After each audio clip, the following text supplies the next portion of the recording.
Hey everyone! Hello! Welcome to your best garden ever challenge session number 1. Hey, I'm Paul Deisinger. And I'm Edwin. And we have our colleague Luke and special guests Cam and Becky Porter are on here with us. Everyone say hi in the corner there. We'll be pulling them up in a second here, but just want to give a quick welcome to everyone.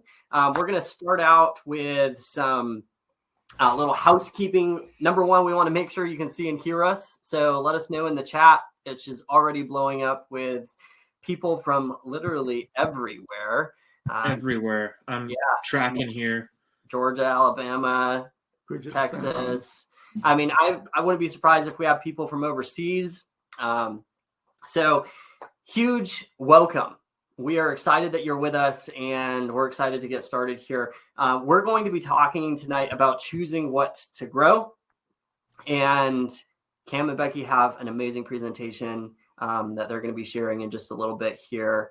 So we're really looking forward to hearing it. Yeah, I'm really looking forward to hearing it as well. Also want to let you know that we are going to have a Q&A time at the end.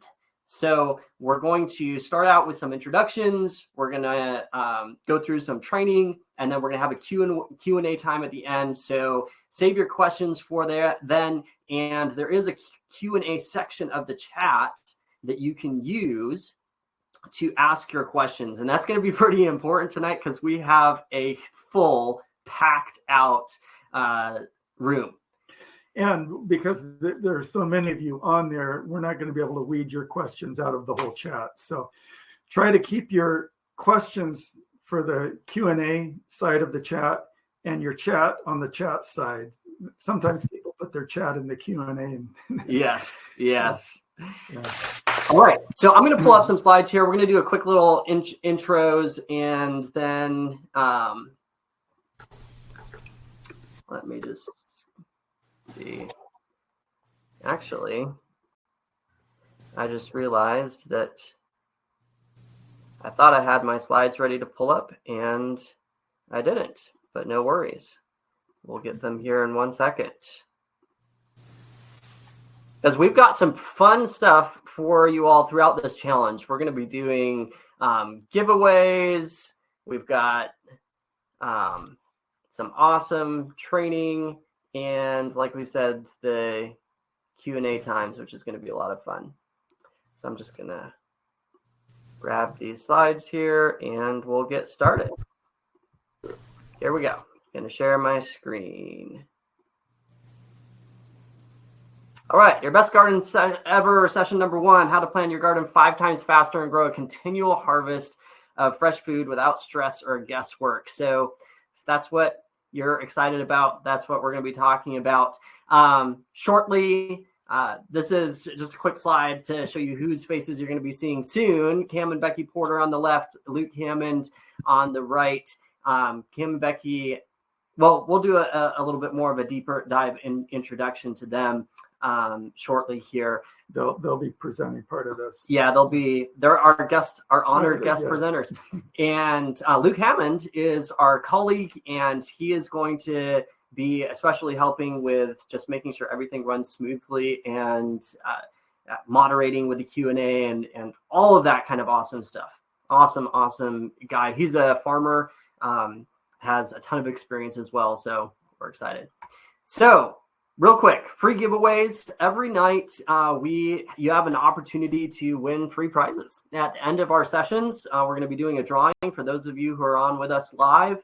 And on our third night, we are going to have a super giveaway where someone will get to win lifetime access to Seed Time. That means unlimited level access to the garden planner, unlimited calendars, task list, journal, classroom, future releases, big giveaway. So that's going to be on night number 3. But today, and really every day, because you should have it in your welcome email, you can get your own free access to Seed Time right now. So if you haven't done that yet, jump over to your welcome email, and we'll be sharing how you can get access to that. Otherwise, tonight, we have a giveaway at the end of tonight, which is our Ultimate Garden Immune Booster cheat sheet. This has our #1 natural organic fertilizer mix to grow beautiful plants that thrive. It's got a quick liquid fertilizer, and it has kind of an interesting hidden fertilizer dash mineralizer, I guess, in a way, that has over 90 plus trace minerals. It can really make your food taste amazing, which is pretty cool. Here's just a picture of some colors that we use the little liquid fertilizer with, plus watering them in really well. And these had some aphid issues, and 21 days later, they looked like this. So that's just a little, you'll get to find out what that was that we used in that cheat sheet if you win it tonight. So just a little sneak peek ahead. Otherwise, very quickly, Resource Center, we are going to be recording every single one of these, and you can watch the replays at seedtime.us/replays. We also will be posting info in the guides for each day in the Facebook group, and we'll be sending out by email. So we're going to do everything we can to make sure that you have the resources at your fingertips. Otherwise, here's a quick overview. Day 1, which is tonight, we're going to be talking about choosing what to grow in your garden, seeding and transplanting. Day 2, creating your planting calendar and our perpetual harvest hack. Day 3, choosing where to grow, mapping out your crops. And day 4, succession planting for continual harvest, made easy. So very quick overview. That is how the challenge is going to be structured. Otherwise, right now, we would encourage you to silence your distractions, shut off Facebook, grab your pen and paper. Now's the time to get ready to take some notes. We're going to do a quick little intro to our story. I know that we have people on here that may not be familiar with us yet. And as we do this, I want to just do a quick little poll and ask what kind of grower are you? We'd love to see what kind of spread we have on here tonight. Are you a large scale, small farm, homesteader, home garden? All right. So very briefly, our story, this is a picture of my dad, Edwin, and myself. Grew up in the garden. We had a garden pretty much everywhere we went, right, Dad? Yeah, and I have to say, my wife was the prime mover in that garden. Yep, yep. I've always had an interest in agriculture, but I was preoccupied with work, and she did the garden. But in 2006, my brother invited us. He had moved to the family farm and I shouldn't say, my folks retired in Middle Tennessee and bought almost 200 acres. And then they told us kids, if any of us wanted to join them, they'd give us 10 acres. So my younger brother on the right there in the picture took them up on it first, and he wasn't planning to farm. He was a teacher, but living on the land and looking at it and trying to think of something that he could do with his kids, he started wondering if he could farm. And so he started and had a rough go of it. And they invited us to join them, which we did in 2006. And together we did a CSA for marketed mainly to Nashville and Franklin. And we did that together for 10 years. We started out as a winter CSA. That, by the way, is like a subscription box of produce to a farm. From the farm to the consumer. Yep. And yeah, so we started out as a winter one, and then we expanded into summer as well, going year round. Then Paul started up his business and invited me to join him. Yeah. And my brother's son joined him, and so they're continuing the farm. Yeah. So I worked with the family farm for many years, and then branched off and started teaching people how to grow their own food at a home scale homestead level, which it looks like we got 75%, 76% home gardeners, 14% homesteaders. Very cool. Awesome. So got some small market farmers on here as well. Over the years, I ended up marrying the most wonderful girl in the world, Natasha. Here's a quick picture of my family. I have 3 awesome, wonderful little kids. And just wanted to show you some quick pictures of our gardens over the years. So you can see we have our hands in the dirt. This is what we do as well. And we love it. But what gets us the most excited really is hearing back from our students, people that we have been helping grow their own food. And we've had the privilege to be able to share and present in different locations. But really what gets us excited is when we hear back from people like Roy, who says there's a very noticeable difference in the amount of fruitage this year compared to last year. Or James, who says the kale and collards did well all winter. I ate fresh greens all winter long. And so that is the experience that we want to have. We want you to have in your garden, right? So we are going to transition here, and I want to invite Cam and Becky to come on. You saw them waving in the corner a little bit earlier. And hey, Cam and Becky, huge welcome to our Seed Time community. Just a quick little introduction to you guys. Cam and Becky grow a year's supply of vegetables from their homestead garden to feed their family of 7, which is awesome. And they have a pretty cool YouTube channel and blog called The Seasonal Homestead. And thanks to careful planning and preserving and a bunch of hard work from the entire family, they say they have not purchased veggie from the grocery store in 4 years and counting. Is that true? That is true. Yes. That is so phenomenal. Yeah, that's amazing. So huge welcome to our Seed Time community, our Seed Time family. We're excited to have you on to share some of your story and talk about choosing what to grow. Awesome. Thanks for having us. Yeah. Yep. Awesome. Thanks, Paul and Edwin, again for having us on. We had a really fun time doing this presentation and putting it together. So we're excited to share that with you. So I think let's get it kicked off. Here we go. Okay.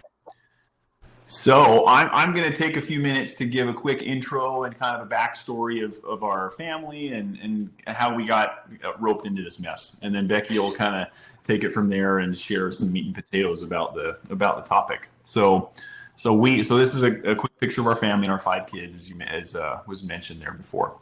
Becky and I didn't really have much of a farming background growing up. My mom did have a garden, but I was the kid that ate way more produce than I actually helped with. And so a very unfair balance there. And I grew up in Idaho, so I did have kind of some exposure to kind of some odd jobs with large scale potato farmers, but nothing of the homestead variety. And so it was very big tractors and large combines and things like that. And Becky, she grew up in upstate New York, and her mom would call herself or consider that she has a black thumb. And so that probably explains a little bit about, about how much gardening experience she had. So our first real garden together was right after we got married, about 16, I probably shouldn't say, no, 16 years ago. Yeah, 17 years, 18. Okay. Anyways, so we were living close to my parents, and my mom brought over a tomato plant and some raspberry starts, and that's really how we got started. Those were the first things we put in the ground. Every time that we moved after that, we started a new garden in our new place, and each time it grew bigger. We just expanded every year because we really kind of got the bug and really, really enjoyed that. The tipping point from a health perspective, and when we really realized we were onto something, was after we had our 3rd child, Dax. Becky started developing some digestive health issues. We visited, it seemed like every doctor under the sun, and tried all the different diets and cleanses and, different things that we thought was causing these problems, and it wasn't really getting any better. So then we noticed as we started to cook more food from scratch and eat from our garden produce that these health issues started to go away and her health improved, and she just felt much better. And so that was really, as I said, that was the tipping point that gave us the aha moment that we needed to really go all in. And so we set a goal at that point to grow a year's supply of vegetables from our 5,000 square foot garden at the time. That first year, we made it about 9 months, and we learned a whole ton of stuff along the way. In 2018, shortly thereafter, we felt strongly as a family that we needed to go a different direction than what we were currently doing. And not with not in the garden sense, but more, we just felt burned out. We were taking kids to all-day sports events, and you can see here with these pictures, they were burned out too, right? We were doing a lot of stuff, but we were missing the purpose and kind of the joy. And so that's then when we decided that we were going to start looking for some land in the country where we could live out our dream. And we started to look for an existing property that had more land for us and allowed us to do what we wanted. And after about a year of searching, we couldn't really find an existing home on a piece of land. So we found a piece of land here where we're at now that was just the perfect spot for us. It did not have a house, and so we realized we're going to have to build, but it allowed us to really put on build it and design it exactly how we wanted, which has turned out well. So in spring of 2020 is when we purchased our 52-acre piece of property that we're on now. That same week that we closed, we took a few of the apple trees from our prior property and transplanted them up here, and then also added some more pears and different varieties of pears, peaches, and other trees to kind of start our orchard. And then a few weeks after that, we broke ground on the garden, as you can see here in some of these pictures. And that was then 2020 was the first year that we did make it an entire year without shopping at the grocery store for vegetables. And that was also the same year that we broke ground on our home, and which was finished 1 year later. So it was a very busy year and filled with lots of adventures. Yeah, we'll say that. So the house was finished 1 year later. We brought up chickens to the property pretty soon after moving, after the garden, so they could be here. And then after that, we added cows and pigs once we felt comfortable. The second year that we had the land, we expanded the garden again, and because we finally had a working well by this point. Because prior to this, we were hauling water from the creek that's on the kind of the downhill, the south side of our property, and that got old really fast. Yeah, but half mile away. So it was hauling up coolers full of water literally in the back of the car. So that's a quick history about kind of what got us to this point. And since 2020, as Paul and Edwin kind of highlighted, we have consistently been growing all of our own vegetables every year to feed our family. And she's going to dive into more detail about how we choose what to grow. Okay, so I'm going to dive into the main topic here, choosing what to grow. So one of the big things for us is to start with the end in mind. So what are your goals and what is your purpose? So the purpose for us is to grow a year's supply of food for our family. We want to have enough vegetables that we can eat them all summer, and then additional for preserving so that we can have vegetables all through the winter. Because our area of expertise is growing a year's supply of food, I'm just going to speak directly to that.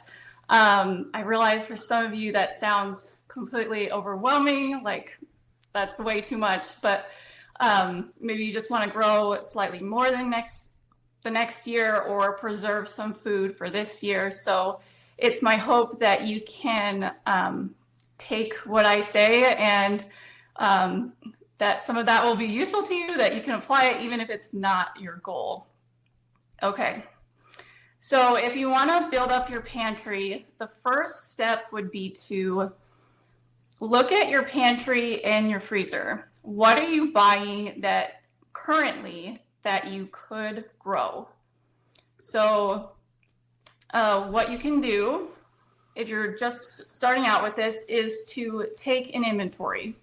So, and then just write down what you're eating. So you can see on here, it says spaghetti sauce. You just look at the ingredients list and say, okay, I need to grow tomatoes, onions, and garlic. Same with salsa, tomatoes, onions, jalapenos, and for pickles, cucumbers, garlic, and dill. Unless, of course, you're doing sweet pickles, and that would be something different. But and this inventory is not going to be overnight. It'll be they're just taking inventory of what they already have. What they already have. Yeah. Mm-hmm. Okay.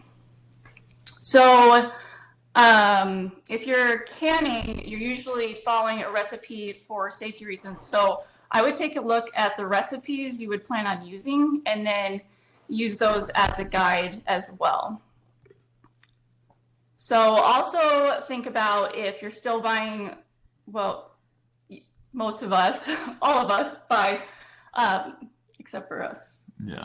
Well, when we used to. Yeah. Fresh produce at the store. Okay, make a list of what vegetables and herbs you're buying and then add that to your list.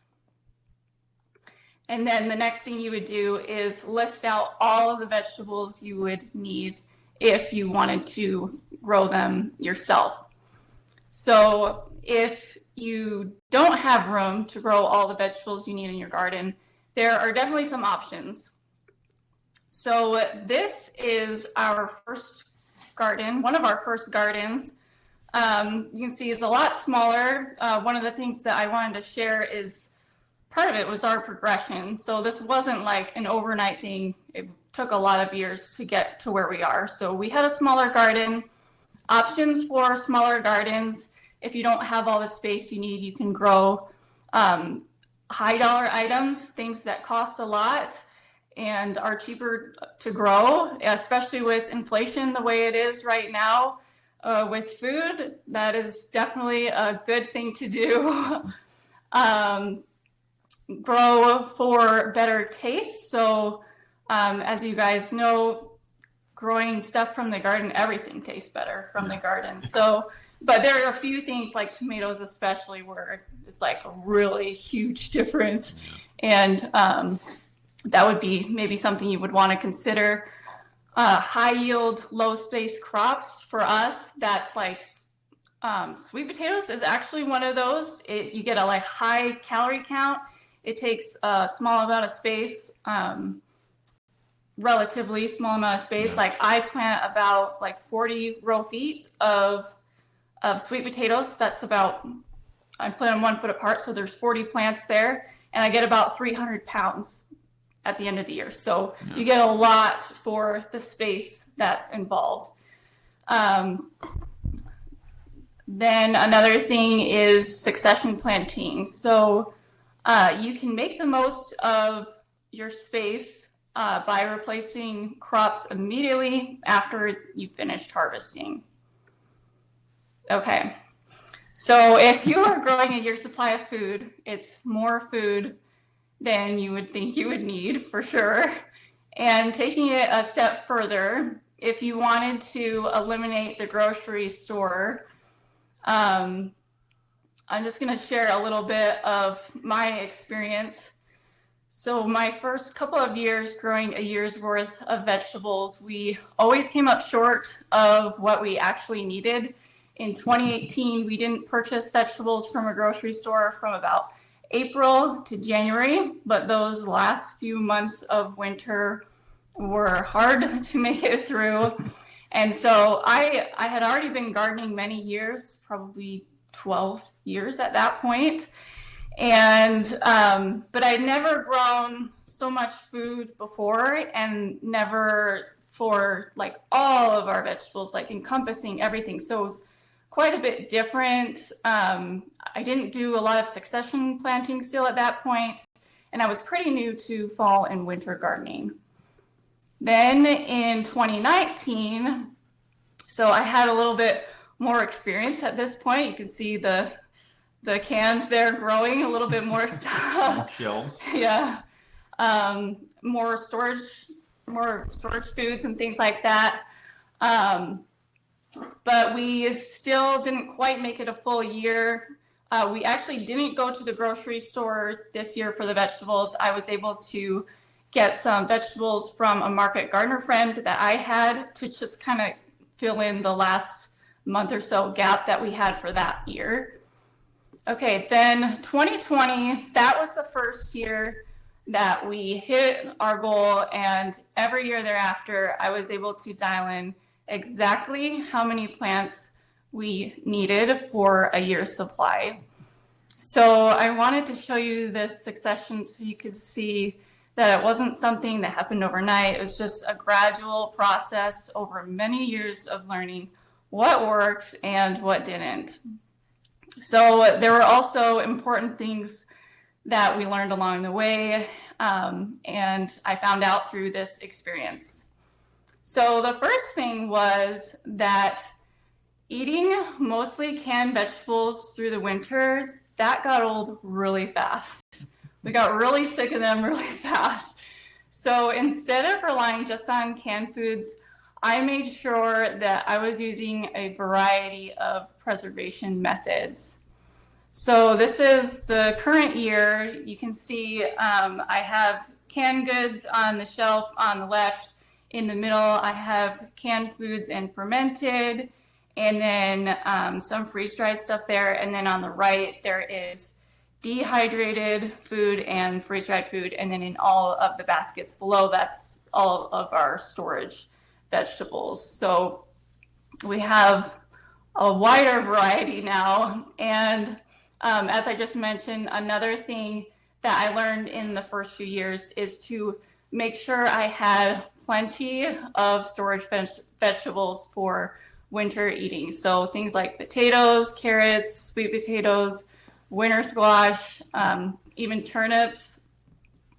The biggest key for us to make it a full year without purchasing a vegetable from the grocery store was to have fresh vegetables from the garden year-round.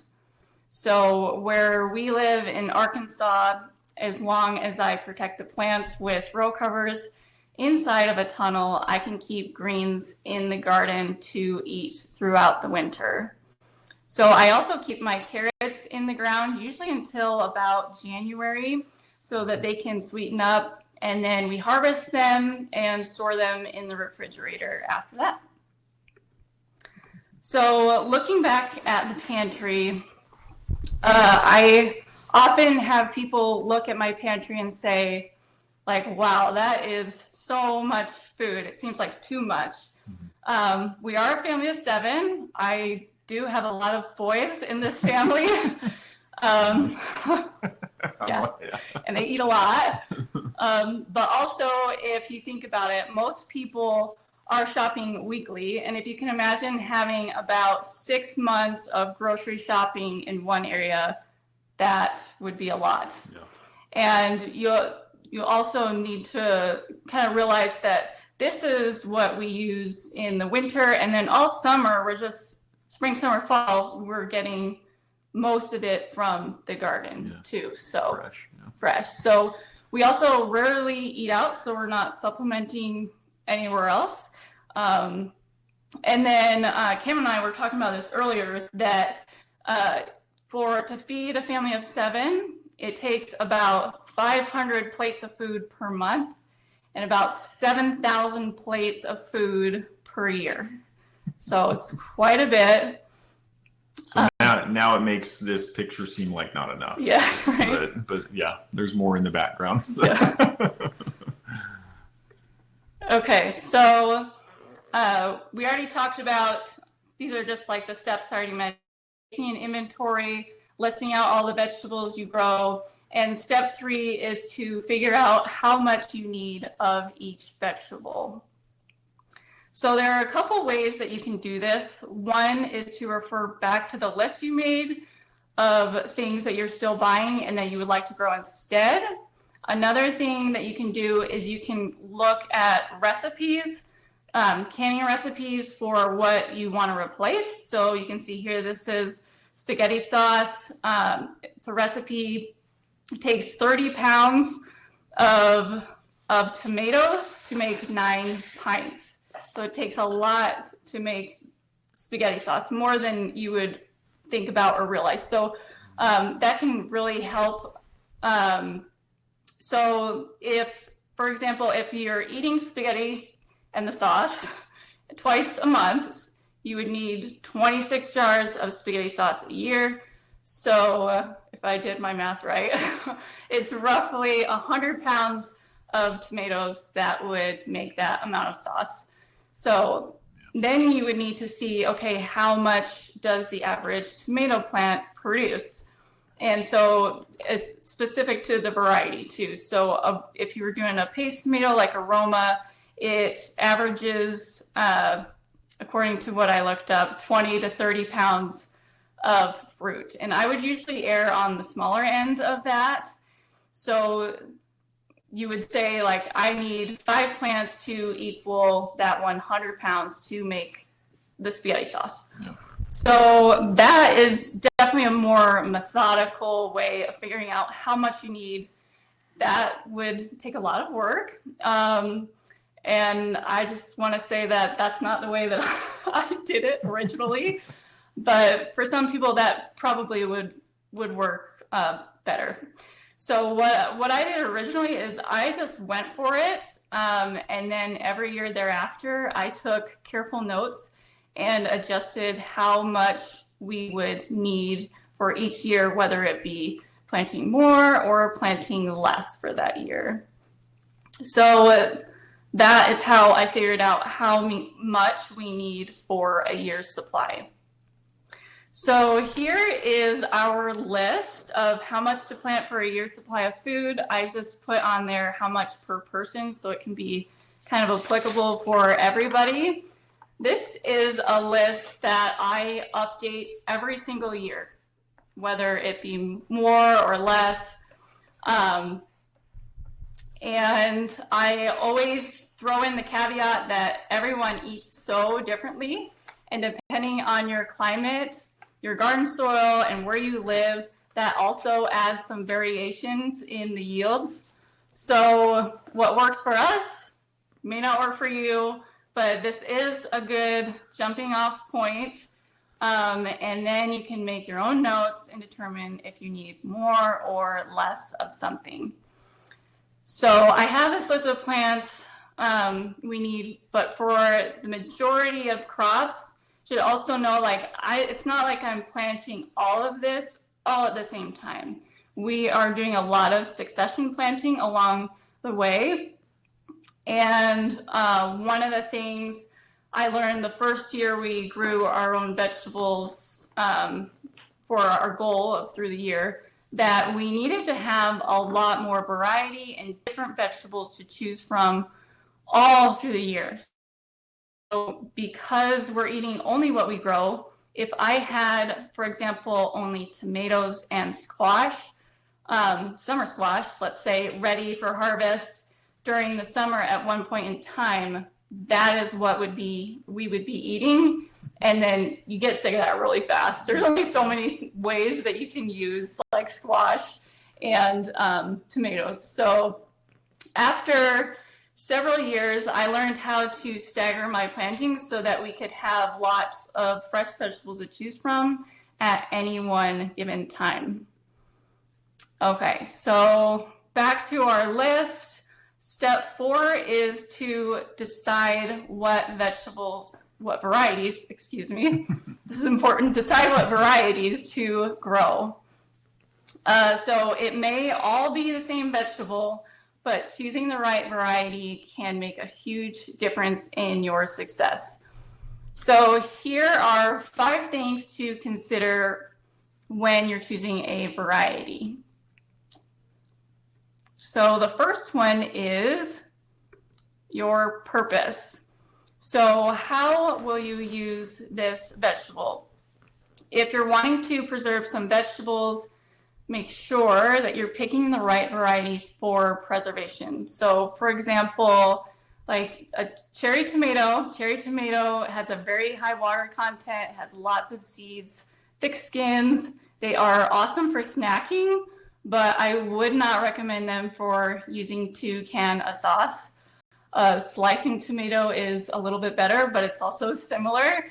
So on the other hand, you could just save yourself a whole bunch of time if you were wanting to preserve those tomatoes into a sauce and grow a paste tomato. It has a lot less water content, a lot fewer seeds, and therefore it can be turned into tomato sauce, tomato paste, spaghetti sauce, all of those things so much faster and easier.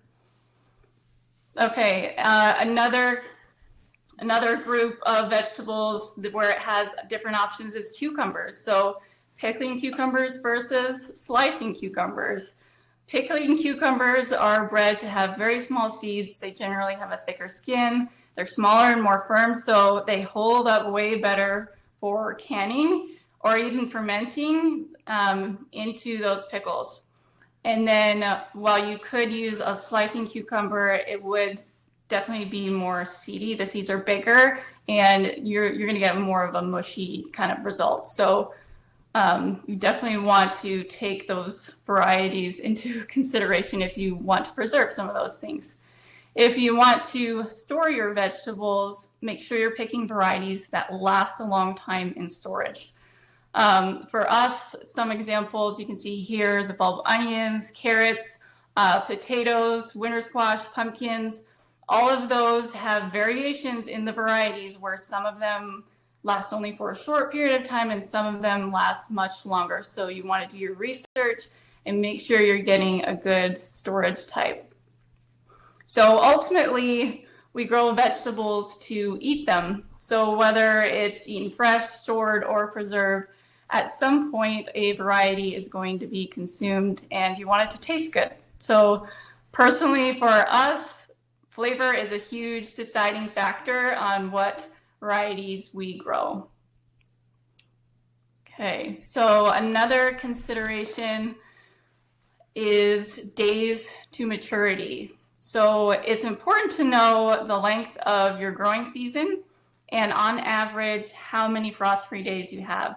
An area with fewer frost-free days will definitely benefit from growing a variety that takes fewer days to mature.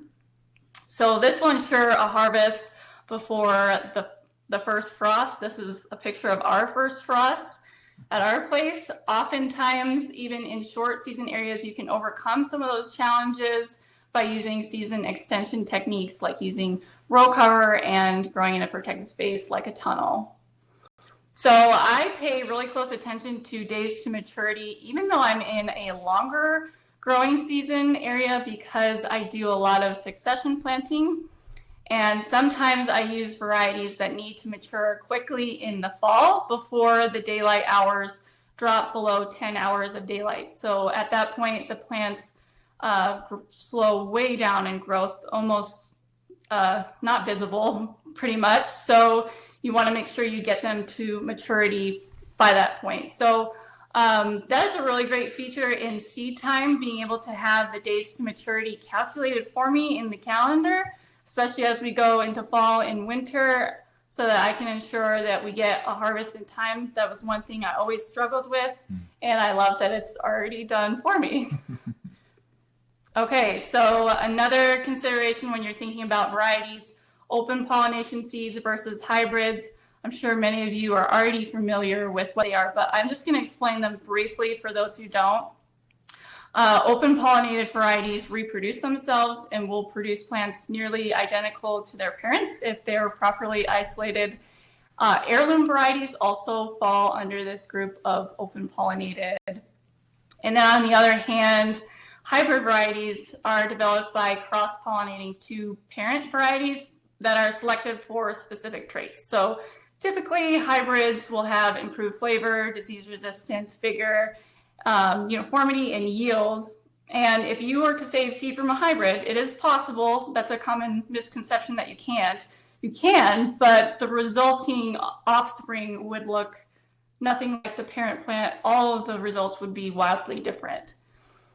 So if you're growing hybrids, you need to purchase new seed, and because of that added intervention to intentionally cross-pollinate those two parent varieties, hybrid seeds are often more expensive as well. Okay, so what you choose depends on what I mentioned in the beginning. What is your end goal? We personally do mostly open pollination varieties because my end goal is to be more resilient and self-sufficient as a gardener, a homesteader. Just throwing this out there, we don't save all our own seeds at this point, but I have, like the same way with my garden where it was a slow progression, I've been trying to add at least one new variety of seeds that I save each year. I also love that if I ever have volunteer plants in the garden, I can transplant them to a new spot or even keep them as is, knowing that the plant growing is one of the open pollination varieties I grew the year prior, and it will be a usable plant when it comes to maturity. So just a little story here. One year I had half of my tomato plants, they died because of poor drainage after a week of heavy rain.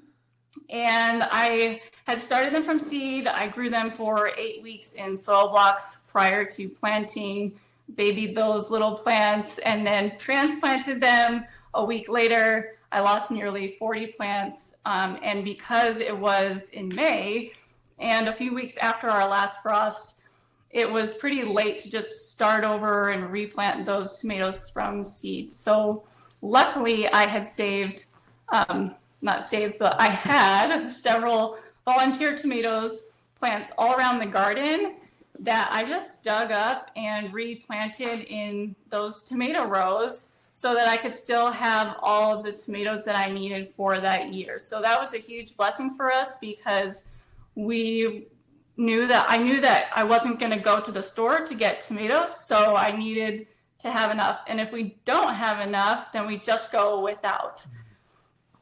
So if you don't intend on saving seed at all or don't have the space for it, or maybe you're looking for a specific trait, then a hybrid seed could be a better option for you. So again, it just goes back to what your end goal is. Okay, another consideration when you're thinking about varieties is disease resistance. So selecting a variety based on disease resistance is a huge priority for me and us because we grow using organic practices. And depending on where you live, there are higher rates of specific diseases. And then on the other hand, there's some diseases that are more widespread. So if you can kind of find out which diseases are more prevalent in your area, you can select varieties that are resistant to that disease. A local cooperative extension service agency would probably be able to help you find that out. The seed packets will often say if they have resistance to certain diseases. And just because it says it's resistant doesn't mean the plant is completely immune. Instead, it's just more like less susceptible and may decrease how severe that disease may be if it were to catch it. Okay, number 5, growing the right variety for the right season.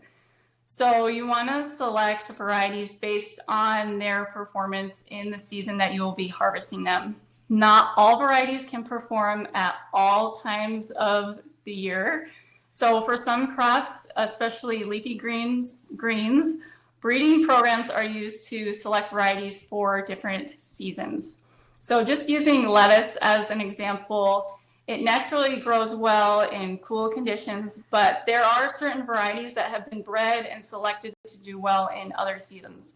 So if you want to grow lettuce in summer, you would look for a variety that is slow to bolt and is less likely to get bitter with the heat. And if you are wanting to extend the length of time, you could grow the lettuce into winter or just extending your season. At any point, you would look for a variety that is more cold tolerant. So this particular picture of lettuce, this is a variety called Winter Density. And I took this picture right after we had 2 or 3 consecutive days of 15 degrees Fahrenheit frost. I had no row cover on it, and it was not in a tunnel, and it still looks great because of the variety that it is. So it was bred for that purpose. So those are all the things that I consider and do when choosing what to grow. And that's all I have. Okay. Awesome. Thank you. Thank you so much. Thank you, That Cam. was great. And Becky, how many of you in the chat are inspired to grow more of your own food, to replace the grocery store with your garden this year, right? Be able to have that continual harvest, something fresh, something new every single week of the year. Awesome. Thank you so much, Cam and Becky. And hang tight, because we will have a question and answer session at the end. So we'll look forward to having that a little bit later. I'm going to pull up some slides here, and we're going to do a short training session, just kind of building off of what Cam and Becky were talking about. You know, this challenge, one of our goals in this challenge is to walk you step by step through the process of planning your best garden ever. So this challenge is centered around planning your garden. And we realize that 75+% of you are home gardeners. You know, you've got a backyard garden. During this challenge, we are going to give you this plug and play garden plan that you see on the screen here. So if you wanted to, you could literally take this little garden plan here and you could plug and play it into your backyard. It's a 15 by 20 foot space. It's not that large of a space. But we're going to also walk you through the process of how you would plan your garden step by step from A to Z as well. And Cam and Becky have just started it off amazingly with the concept of how do you figure out how to choose what you're going to grow. And so, of course, they were talking about, you know, looking at what you currently eat, what's currently in your pantry, et cetera, et cetera. And we're just going to kind of expand on that a little bit. And then we're going to give you some homework to do, because by the end of this challenge, we want you to have your garden plans ready to go, right? So first things first, choosing what to grow. A quick little overview here of our slides here. We're going to talk about choosing what to grow, cool versus warm season veggies, kind of tag teaming off of what Becky was talking about right at the end there. All about seeds, choosing seed varieties. Again, some of this is going to be a little bit of a recap, and maybe some of it will be a little expansion on what Becky was talking about as well. And then we're going to touch briefly on direct seeding and transplanting, because although many of us are not actually direct seeding or transplanting yet, many of us should be starting very soon. Some things, like right now, like in our area, if we were going to seed onions from seed, we'd want to be doing that like right away, right? So let's talk very quickly about number one, cool versus warm season veggies. Dad, how do we tell the difference? Yeah, when we were doing our market gardening, we realized that not everyone understood that certain vegetables grew in certain seasons. We had a customer that was saying she was disappointed that she didn't have more green beans in her box. In the middle of winter. Yes. And so, but, you know, as I thought about it, I realized, you know, you can't blame people too much for that ignorance, because you go to the grocery store and whatever you want is available in any season, because it comes from far away. And so we found that it's helpful just to give people an easy way to tell which crops are cool season and which are warm season. And there's a very simple way to distinguish them that's shown here. In general, and this is very much in general, there are definitely exceptions, but in general, leaves and roots are your winter cool season crops, and seeds and fruits are your warm season or summer crops. And particularly when we say fruits, we're talking about it in the botanical sense, not the culinary sense. And this is where we're talking about, this is what you eat off of that plant.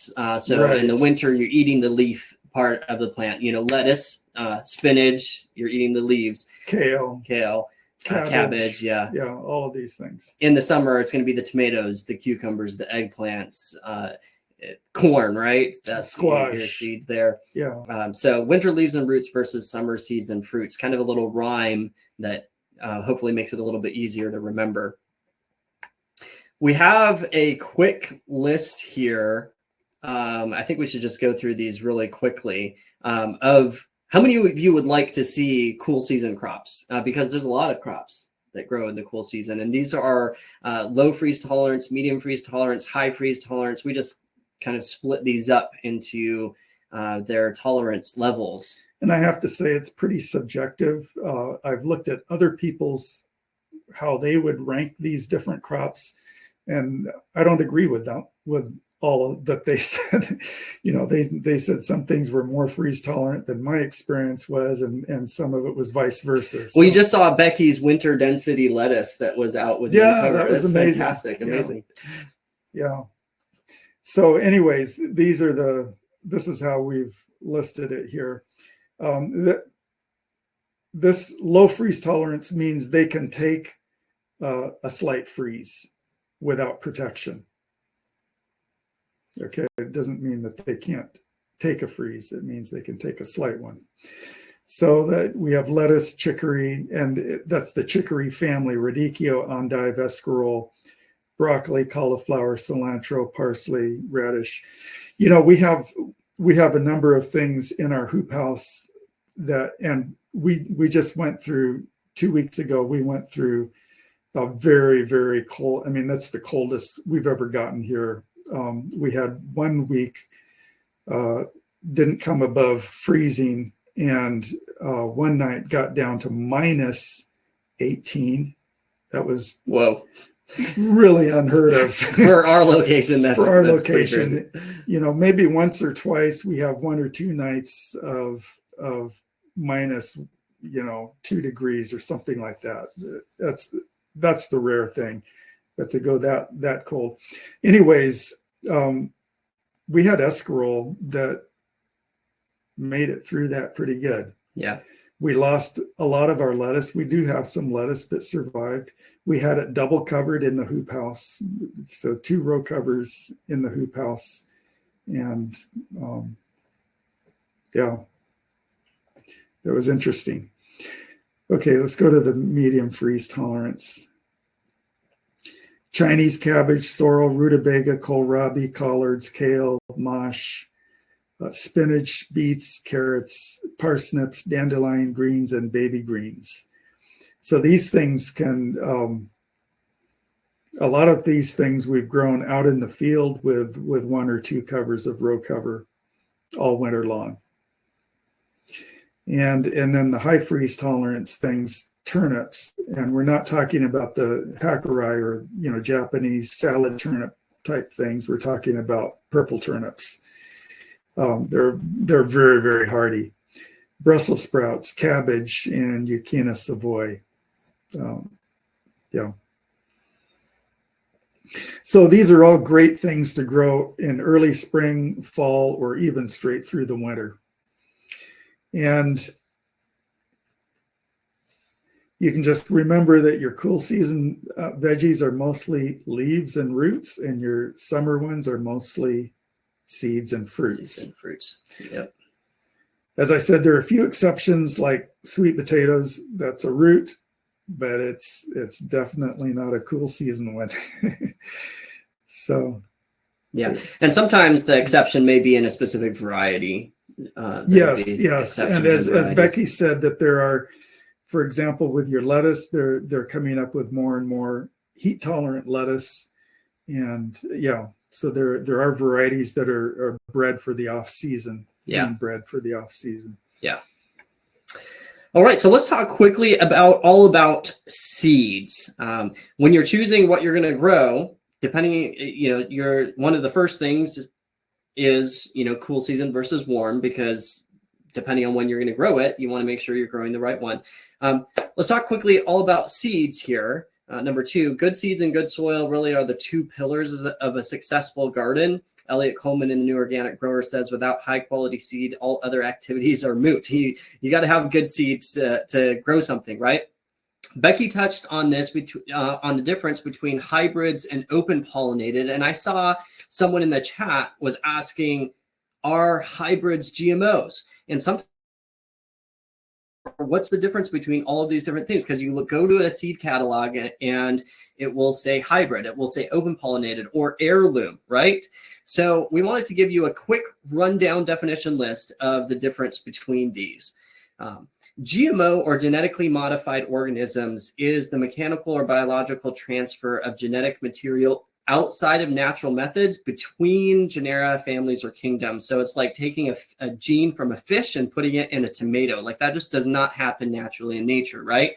And so we suggest staying away from all GMOs. The good news is that GMOs are not readily available to purchase for home gardeners. They are patented by large corporations, and you have to have contracts with them to grow them and all that kind of stuff. So good news is, when you go to the store and you get seeds from the store, you're not going to just be going and buying GMO seeds because they're just not available like that.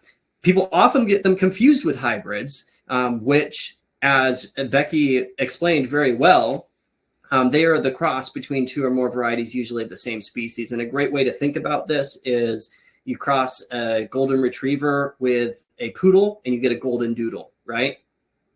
Open pollinated are a non-hybrid variety that can reproduce itself in kind. Because what happens is, if you take 2 golden doodles and you breed them together, half of the puppies are going to look like a poodle and half of the puppies are going to look like a golden retriever. Like, it starts going back to the parent.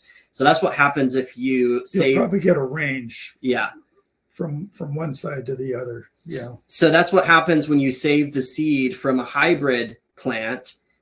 You're not going to reproduce the same kind of crop that you just grew. It will likely go back towards one of the parent varieties. So if you want to save seeds, then you're going to want to choose open pollinated or heirloom seeds, which heirloom just means that it has been around for a long time, basically. It's an heirloom is always open pollinated. It is. Yeah, it is always open pollinated. So just wanted to give a quick rundown on those so you know the differences between them as you're looking through seed catalogs and choosing what crops that you're going to grow. So recap here, GMO seeds have serious health and environmental concerns that continue to mount. So definitely we choose to steer away from them ourselves. Hybrid seeds are not evil. In a sense, we're all hybrids to a certain extent. And hybrid seeds can have added vigor, uniformity, and disease resistance, like Becky was talking about. This is just a kind of a recap on what she was saying. And hybrid seeds, though, just for clarity's sake here, hybrid seeds will not reproduce true to type. So once again, if you want to save your seeds, then you'll want to choose open pollinated. There is evidence that the nutritional content may be superior in open pollinated varieties as well. So you may want to look into that. That's something that you can do some more research on yourself. Otherwise, saving seed is awesome. And you'll want those open pollinated heirloom seeds. That being said, saving seed is unique to different plants, and we suggest getting a good book to guide you. And Dad, what was the seed saving book that you were suggesting? I think it's called The Seed Garden. The Seed Garden. Yes, I believe you're right.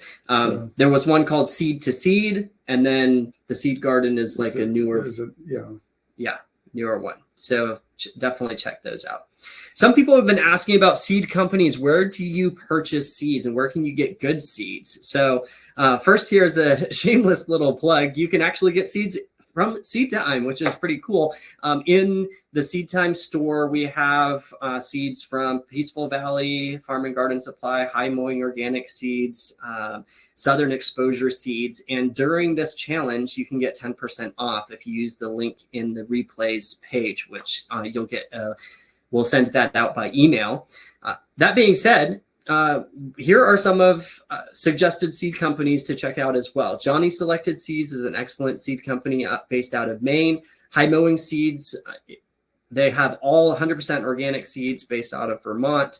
Baker's Creek Heirloom Seeds, based out of Missouri. They have all open pollinated seeds.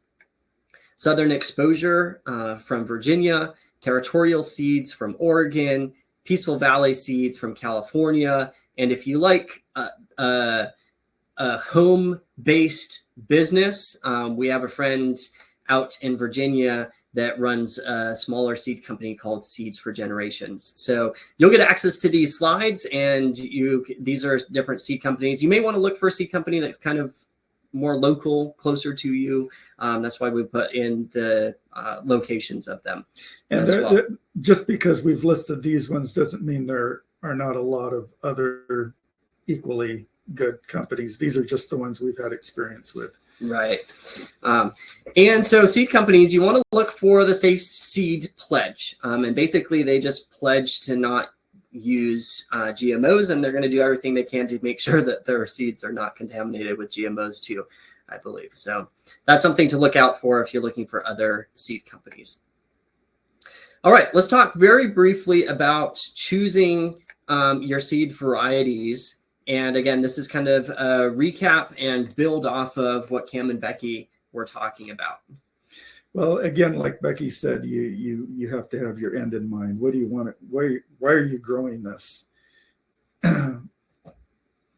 Yep. So make a list of what you want to grow, and be as specific as possible.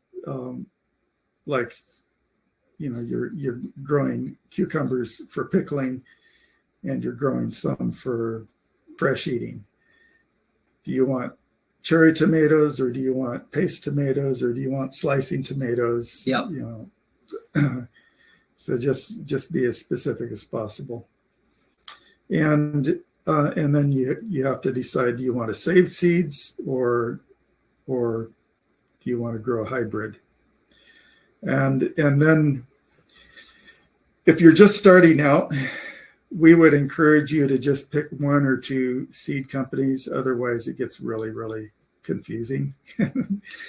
As you get more experience and know what you want better, then you start adding on additional seed companies. So order a catalog or look online, and talk to local gardeners, local farmers. Find out what varieties do they grow, what do they feel does well for them in your area. And look at reviews. For example, that not many seed companies have reviews, but Baker Creek, for example, has reviews on each of their offerings, which is really nice. Yep. Or you can use some of our favorites. In Seed Time, we've listed for each one some of our favorites. Yeah, when you add a crop, and we'll be talking about this more on day 2. When you're adding crops in, you can click on the variety, it'll pop it on the planting, it'll pop it up, and you can see a little how-to section that has links out to some of our favorite varieties as well. So we just wanted to give you some tips that can help narrow down that process, because sometimes opening up a catalog and seeing 200 varieties of tomatoes can be overwhelming to choose from. But if you know that you want to save seed, boom, that just knocks it down, to half of them, right? Because half of them are hybrids and half of them are open pollinated. And if you're sticking to one seed company or two, it's gonna narrow it down as well. So we just wanted to give you some tips to help narrow that down for you. All right, let's talk very briefly about direct seeding and transplanting, because eventually, starting soon, it's going to be time to seed, right? So there are 2 different ways that you can get your garden started, with direct seeding directly into the ground, or transplanting, where you seed inside and then transplant the plant out later. So why would you direct seed some crops? Number one, it's not practical to transplant some crops. And some examples of these plants are like taprooted crops like carrots and parsnips. They are just, the number one, carrots are grown so close together, it doesn't make sense to transplant them, right? And then also legumes, peas and beans, you're often just going to want to direct seed those into the garden. And then fast growing crops like radishes and spinach are great also great crops to direct seed into your garden. And herbs many times can go either way, although many of your tap-rooted herbs like cilantro and dill, you're going to want to direct seed those as much as possible. Particularly cilantro. Yeah, they do not do well being transplanted. Yeah. So quick little tips here on direct seeding. Germination percentages for direct seeding are lower than the percentage on the seed packet if you're direct sowing out into the garden, because it's usually not as much of a protected of an environment. And so we encourage you to allow for a fudge factor of 50 to 100% germination. Another way to say that, as an example, is if you want to plant every 4 inches, then seed that crop every 2 inches. And then you can always come in and thin out the extras. If you seed too little, it's hard to add more crops in after this. You might end up with significant empty gaps in your row of crop there. Yeah. And as a general planting rule, you want to cover your seeds to 3 or 4 times their diameter. So for example, if you have a 1/4 inch diameter pea seed, you're going to typically plant it about 1 inch deep. A smaller seed like a broccoli seed or a kale seed, they're super, super tiny, and you'll probably just want to cover them about 1/4 inch deep. So that's just a quick little tip and rule on the depth. In cooler, heavy soils, you can plant a little shallower. Warmer, dry soils, you can plant slightly deeper. And then you just want to keep that soil moist until they germinate. All right. So that was some quick tips on direct seeding. Actually, I guess we have one more slide here. Hand seeding is often used for larger seeds like legumes and corn. So your beans, peas, etc. You just take them in your hand, make a little furrow in the ground, like with a hoe or something. Corner of your hoe, and drop those beans in, and then cover them up, keep them moist as they grow. And corn is another one. Although we have transplanted corn more recently because we have issues with birds coming in and picking it out. Yeah. And so transplanting it can actually save you from having birds come and destroy your corn. So let's talk briefly about transplanting and why would you transplant some crops versus direct seeding them? Well, first of all, it is more reliable, as it says here. And why is it more reliable? Because you're starting them inside in a protected space, and whatever doesn't germinate doesn't get planted out. So you're planting out things that are already healthy and growing well. And so being inside in the protected space, they get better care, and it's a little more efficient watching over them. And so the ones that you do put out are almost sure to mature to harvest because they've passed the danger point when they were really, really vulnerable. I'm not sure what that point is. This one, I believe that what we were talking about here, previous crop productivity, is that your transplant is already 3 to 4 weeks old by the time you plant it in. Right. And so you can grow your previous crop longer than if you were just direct seeding to direct seeding. Yeah, it gives you much more, particularly if your space is tight, it can give you much more efficient use of your space. Yep. By keeping it occupied with something growing. And it's easier to deal with weeds because, when you direct seed, the weeds are coming up at the same time as your crop. And often the weeds are faster than your crop, especially if you're dealing with carrots.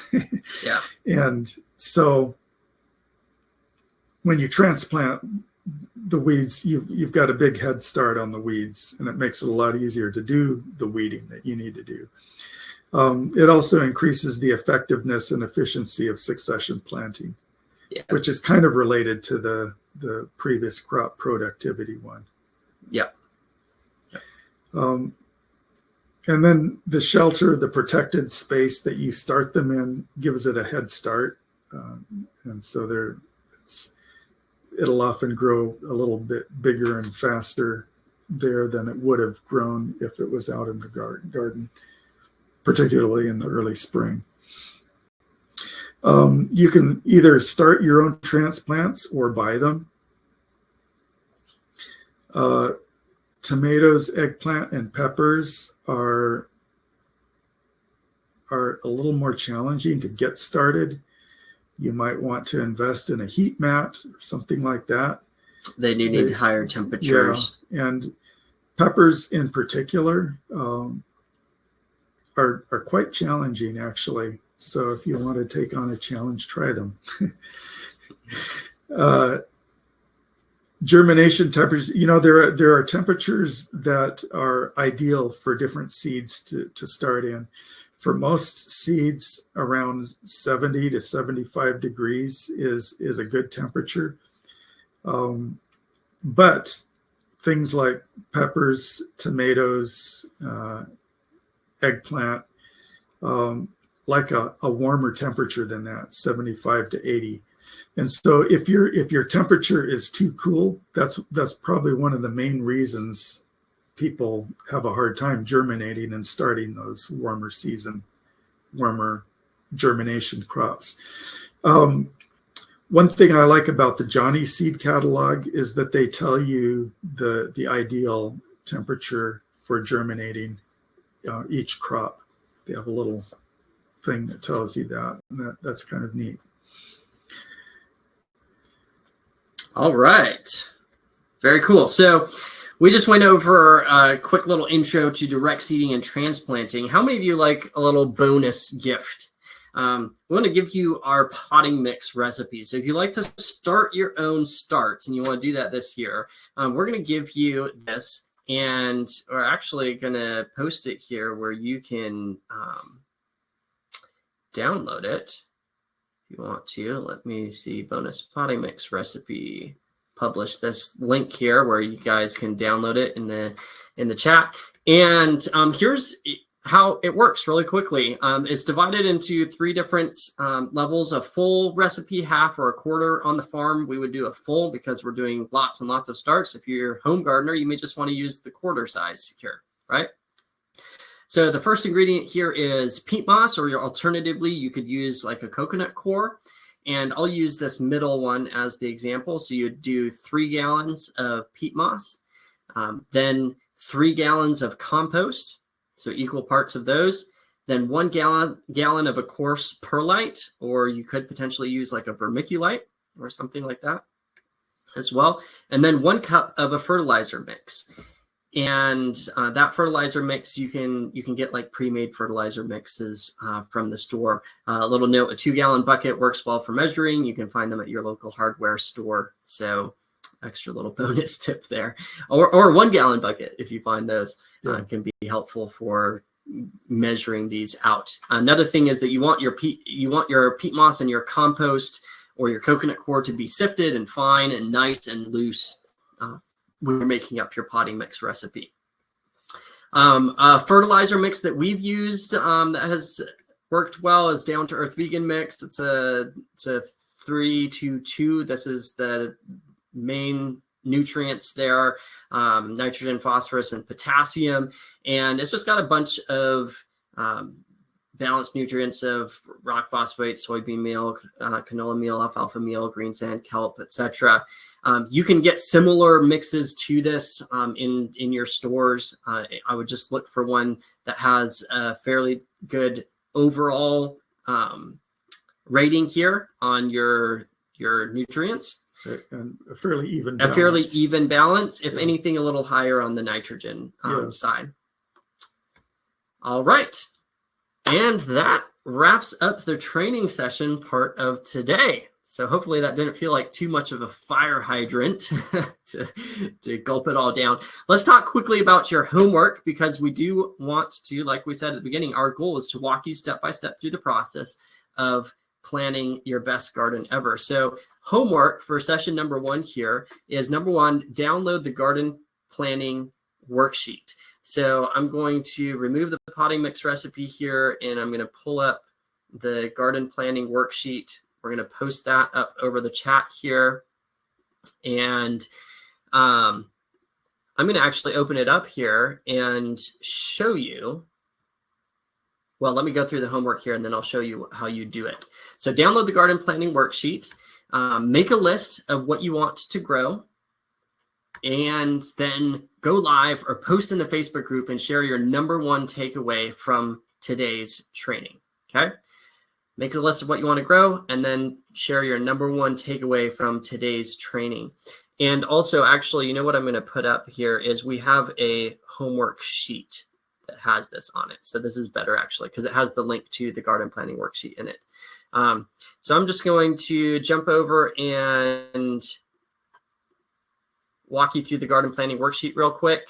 This is the worksheet that we'll be walking you through during this gardening challenge. And so step #1 here for tonight, your homework is to come down here, and you'll see this little grid down here, and you're going to start writing in the crops that you want to grow. And like we said, be as specific as possible, right?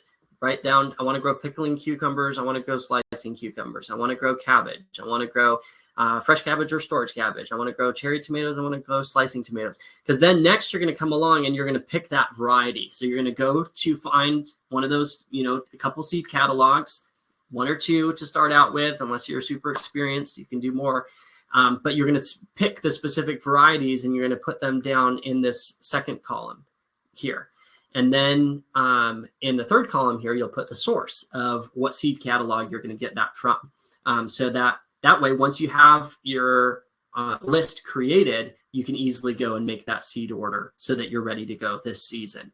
And then don't worry about these other columns of when and where and the weekly amount. We'll be talking about these columns later on in the challenge. So this is your homework for tonight.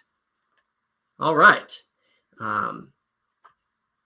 That wraps it up for the session. I'm going to invite Cam and Becky and Luke, come on in here. And Luke has been having an eye on the chat, so he's going to moderate for us. I think the better term is I am exhausted. From the chat.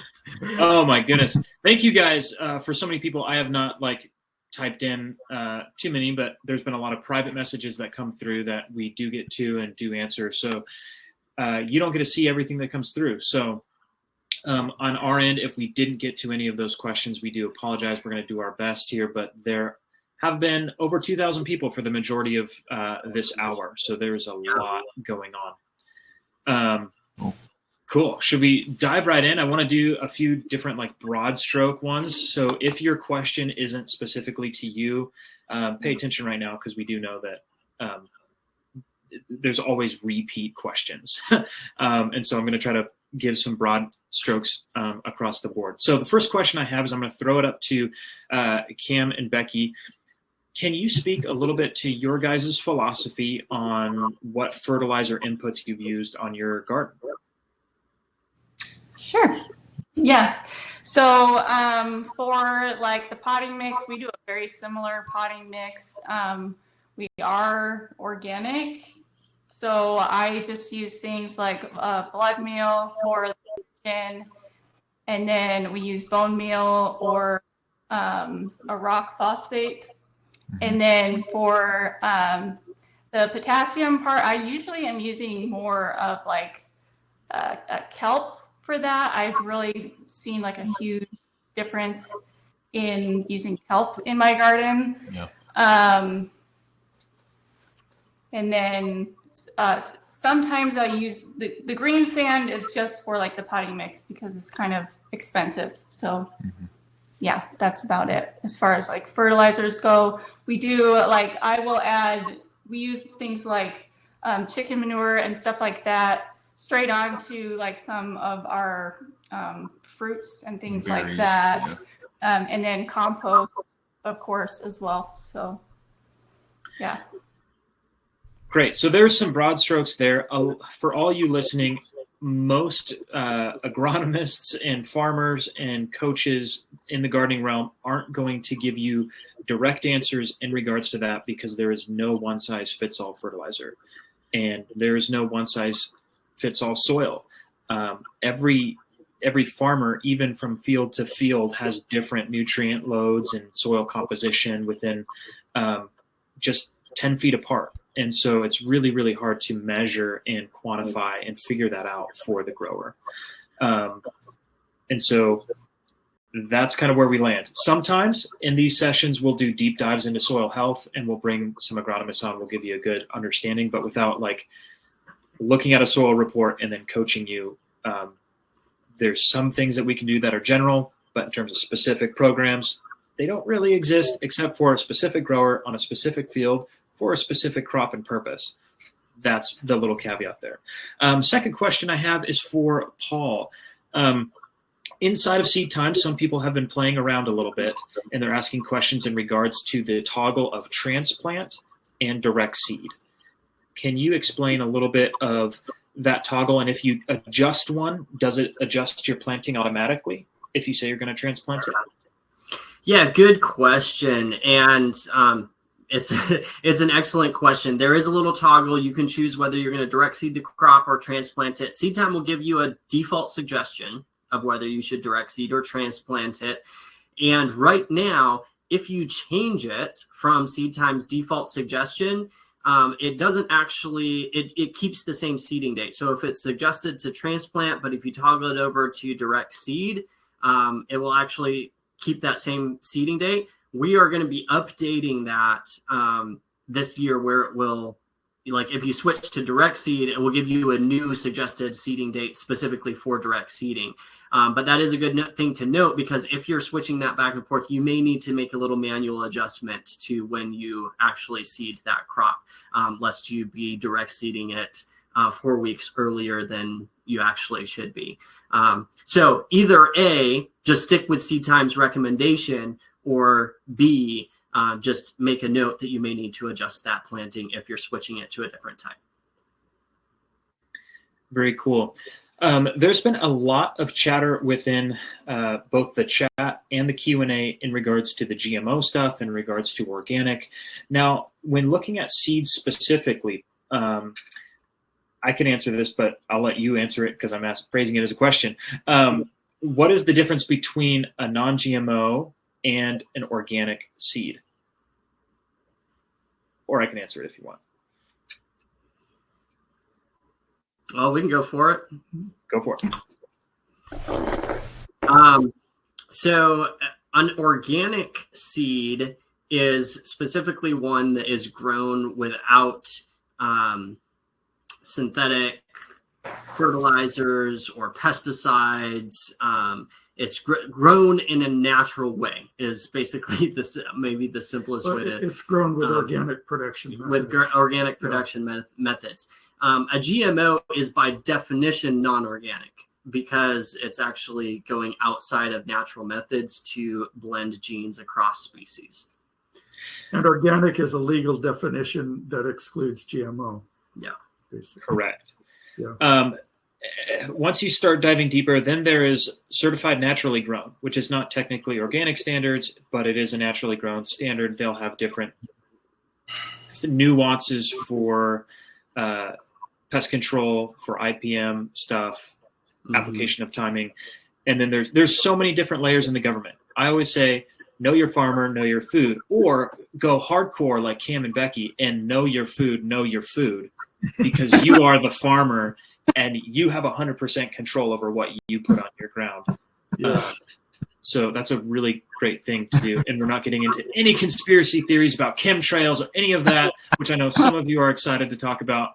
I don't know that that's happening, but anyway, another one that I'm going to go ahead and jump in and talk about was land racing. And many of you guys have not heard this term land racing, but land racing is kind of the practice of taking cultivars of a specific breed or genetics of a plant crop and growing it in a very specific geographic region to gain line succession of that crop to develop specific character traits like drought tolerance or disease resistance or anything like that. Here's a fun little example of that. There was this one garlic variety, and garlic is one of the most famous types of crops that are used as technique and method for land racing. If you can find garlic that's been generationally passed down for lots and lots of years, grown in the exact same climate, it will outperform other garlics, specifically in regards to disease or pests or soil-borne bacteria illness stuff or viral. But there is in the Verde Valley in Arizona, this small area, there was access to a Lolomai version of garlic that had been grown in the Verde Valley for 90 years, and it had been tracked through some of those growers. So it was a very, very tolerant crop in the Verde Valley. And it's a very tight-knit, super valley with a very unique climate zone. So that was one, if you could get your hands on it from a grower, was a great one to get your hands on. So land racing is that same thing. And it doesn't just stand true to plants, it also stands true into animals. And so breeding selection for pigs, most of the breeds or heritage breeds that you're looking at, that's how they've started. They actually started because they did well in a specific region, and then they kind of built out that breed specifically. New Hampshire pigs are a breed of pigs that had been grown and raised in New Hampshire in that region for a long period of time, or Katahdin sheep. Now we find them all over the place, but those are just little examples of how things have spun off over time. So that's in regards to land racing. So that hopefully answers that and gives you a little fun fact and fun thing for the night. So if you can, specific seed varieties, it is helpful for you to go ahead and keep that back on your ground, because over time, generationally, those crops will build up seed disease resistance, et cetera, drought tolerance, climate for your particular growing space. Okay. Another one for Paul. Can you list, say, or bring up on the screen the high freezing temperatures crops again? There's a lot of people that pop that back in there. Sure. Yeah, and good news also is that we'll post these slides afterwards so people can download them afterwards.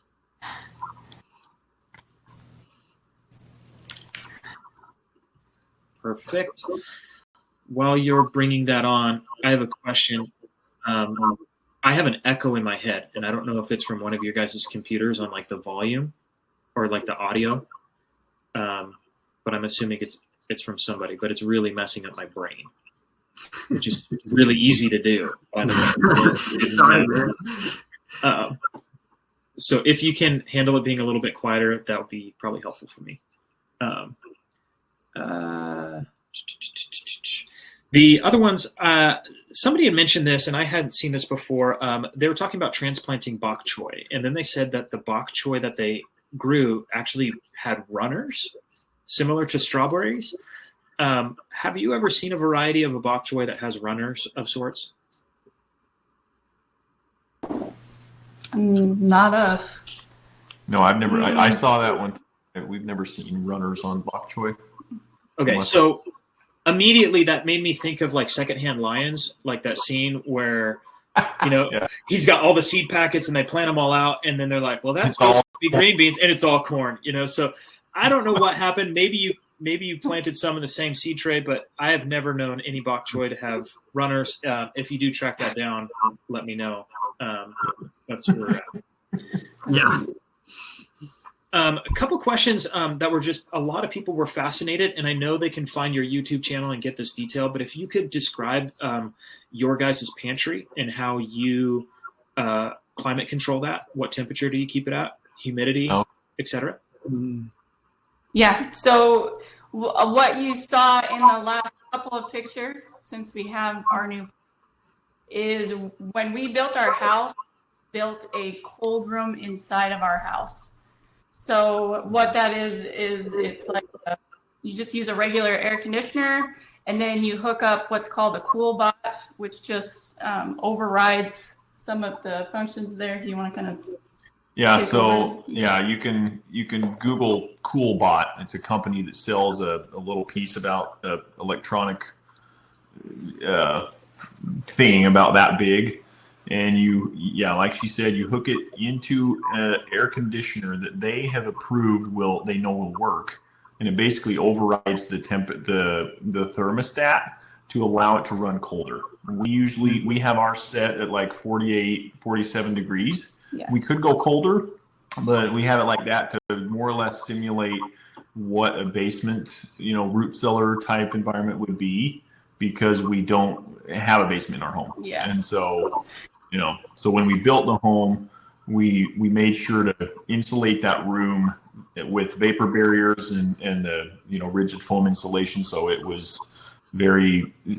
allow for great climate control. Yeah. And then just so you know, like the camera stuff, that does not need climate control. Yeah. But I do keep my ferments in there, and that helps them to stay in good condition. Usually you would put like ferments in your refrigerator, but because I have that room, I keep my ferments in there. We keep our potatoes in there, and controversially, our onions as well. Yeah.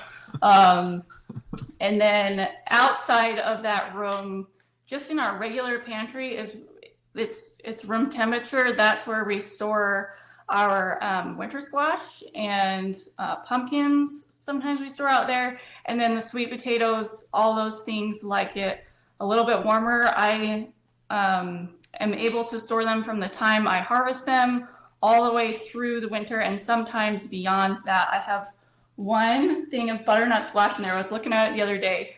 I did not grow this variety this year, but it is 2 years old and it's still there and it's still good. Yeah. So that's kind of what our pantry setup is. Yeah, setup is. Mm-hmm. Specifically on that, how do you store your broccoli? This question was from Robert.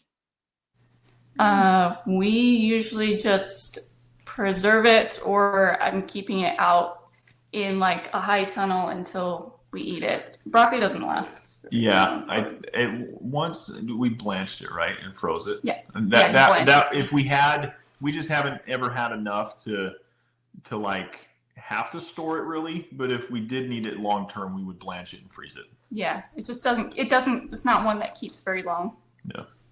Okay. You mentioned that you had planted 40 sweet potato plants, and you got about 300 pounds of sweet potatoes off of that. How many square feet or what size length of row? Because you were in a 30-inch bed context. Yeah, it's a 30-inch bed. So one row, 100 feet. It wasn't even that. It was so yeah, it's what I said. I'm planting them about a foot apart, so it's literally like 40 feet of that row is sweet potatoes, and that's it. But sweet potatoes spread out a whole bunch as they grow. So that's about 120 square feet for all those listening. If you're about a half a row, on a bed, so about 125 square feet. In that same regards, so you're growing for a family of, let's just say it again, might as well. Seven people are eating, and they are eating, and a lot of guys. Okay, a lot of like heavy appetite guys. Me and 4 boys. Yeah. So. And if you don't know, Cam is sitting down. Cam is like 6'7". Like the personality of just makes you feel like an insignificant male when you stand next to him, or at least for me. But anyway, so they have heavy appetites. Yeah. How big is your garden? From the drone shots, it may have been hard for people to understand that and see that. Yeah, that's a good question. So we started out, like the first year we were here, it was 5,000 square feet. And then we extended it to 100 by 100, 10,000 square feet. And now we have an additional 100 by 100 foot garden space that is not all being used. So usually we have space for the kids' gardens there.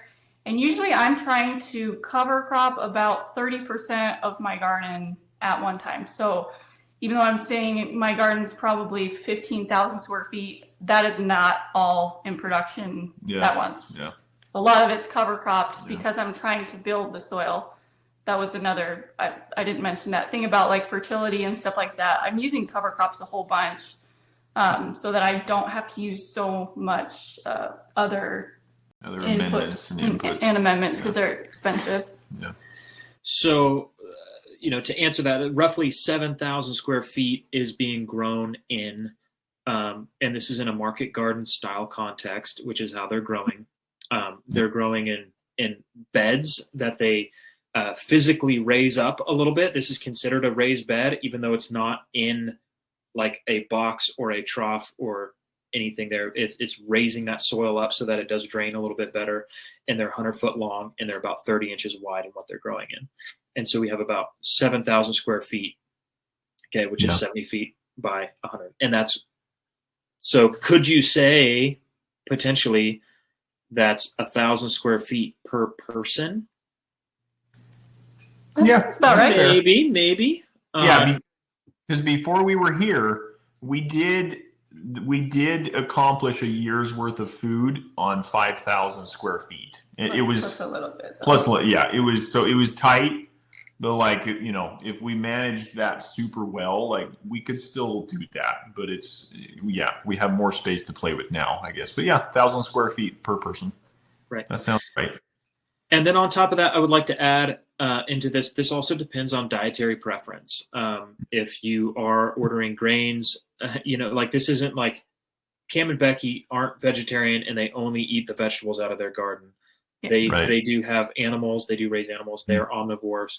And so within that realm, you might, if you are vegan or trying to eat to that standard, or vegetarian and you have a huge amount of fresh fruits and vegetables going in, you might have to adjust accordingly to pull that off. Just as your portion size and volume. I'm thinking of that through like just beans alone, particularly if you are trying to grow like dried beans or something like that, to where you're storing that on your own. But it's a good little framework for you to, as your curiosity is developing on, hey, could I actually do this? Could I pull this off in my world and in my life? And the answer is yes, you can. But also the answer is you have to sacrifice, and you have to trade something that you want for something you want even more. And that's what we're at there. So, I had a few other ones. I'm going to go back here. So Becky, I'm going to let you talk about your guys' approach because it is very unique. How do you do pest management? Particularly squash bugs, squash vine borer, flea beetle, tomato hornworm, a lot of these things that are very, very common that a lot of people see everywhere, all geographic regions. How do you address that for your growing practices? Yeah, so it is mostly prevention on that one. So I'm making sure, number one, of course, that my soil is super healthy. That's another reason to grow the cover crops, is because it increases that biological activity, and my soil is getting better every year. So making sure your soil is good is one thing. Another thing is varieties. So we grow lemon squash. I don't know if any of you have grown that before, but that particular variety of summer squash, it lasts a really long time for us, and I hardly ever have it completely die from squash bugs, and occasionally from squash vine borer, but that variety is a really good one. So other things like the squash bugs, we go out there with like duct tape. I'm checking under the leaves every day, duct tape off all of the eggs and get them off that way. That's something I do initially really early on to make sure that kind of keeping it under control. I don't have as much trouble with the squash bugs on some of our pumpkin plants and things like that, because again, I choose varieties that are not as affected. So there's a certain type, I can't recall what it is, but it's the plant family that it has Long Island cheese and then the butternut squash. They're more of they vine in all different ways. So if one vine dies, then you still have more options there. And then the same with like hornworms and things like that. I'm just looking, I'm hand picking off stuff. I'm out there every day. So that's pretty much it. That's how I handle it. Yeah. So she's very, very careful on any sort of sprays or anything she puts on. There are a lot of biological options you can use if you do want to go down that path. Just be aware that you are raising an ecosystem, and in that ecosystem, it's not always the bad thing that dies. You're often killing off many other things. So making sure that you're doing anything you can to disrupt life cycles, that's super, super key, and doing it at the soil level. And so I'm just going to talk to a little bit about like milky spore for grub control, or beneficial nematodes that will actually break down the nymph and larval stages of many, many insects. Those are some ways that you can kind of stay ahead of it. Again, as Becky mentioned, soil health, making sure that your bricks, which is the sugar content within your soil, is at a high level. When you increase the bricks levels of many, many crops, you're going to fight against aphids and other things. A lot of people are asking about whiteflies. Whiteflies, you can do some companion planting with. You can do some of the aphid control. You can do DE, which is very, very helpful. The other thing you can do, depending on how bad they are, is frequently with high pressure water, you can actually spray some of these and knock out a lot of aphids with that. So aphids, whiteflies, things like that, where you're knocking them off the plant, you can add a little bit of a surfactant or an insecticidal soap in there. That's a very, very clean, safe way to do that. Like a Dr. Bronner's peppermint soap. That's just a little bit there. So I'm going to stop talking about insect control and all that stuff, because I'll just digress down a wormhole. Ha ha ha. You see what I did there? Yeah. Using a little insecticidal soap works really good with a lot of those little bugs, but it does have to be on contact, so you have to spray it directly where it comes on contact with them. And frequency, depending on where you're at, humid environment, et cetera, et cetera. I'm just looking at the time here, and we've got a giveaway we want to do. Ooh, let's do it. We wrap up for tonight. Maybe as I'm pulling it up, I don't know if you have like a final question or two or something that stands out specifically. I've got a list of people here, so we can do this. But if you have like, I don't know what there's way too many questions. There's hundreds and hundreds of questions, but at the same time, I do want to answer some of these. Some of these I didn't answer intentionally because we are going to be covering them in future nights this week. We've got specific people coming on. I'll do a little primer for Stephen Cornett. We invited him back on. Very talented grower in the market garden world. He runs a YouTube channel called Nature's Always Right. So quick shout out. Stephen is going to join us tomorrow, and he's going to give a little bit of a description there, and he'll talk about biological inputs and soil health and fertility a little bit, but still be talking about the importance of succession planting and keeping these crops kind of constantly going in your garden. And so that is tomorrow evening. So that's a little bumper for you. All right.